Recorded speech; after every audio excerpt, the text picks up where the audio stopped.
Ushbu 42 kvadrat metrlik xonadonimizni sanuzuliga $6000 pul ketgan desam ishonasizmi?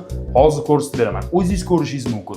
Bu sanuzulda hamma narsa premium kачествоda va premium materialdan foydalanilgan.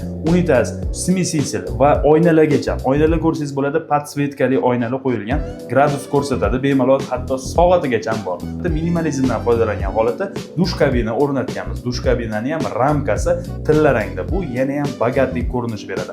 Va premium kачестводagi smesителlar o'rnatilgan dush kabinaga. Bu yerda o'zini gradusi belgilab turadigan datchiklar o'rnatilgan va rozetka va включателlari ham sensor. Pol va devorlariga ham premium kачестводagi kafillar ishlatilgan. Undan tashqari butun vannamizda klimat kontrol mavjud. Yechimni ko'ring. Ko'p ustalar e'tibor bermaydi vannaning ichidagi uklonga. Bu yerda biz yechim qilganmiz. Uklon shu darajada qilinganki, bu yerda umuman suv to'planib qolmaydi. Hammasi premium sifat va premium kачествоda. Undan tashqari haqiqiy premium darajani ko'rsatib berish uchun hamma joyga tilla detallar ishlatilgan.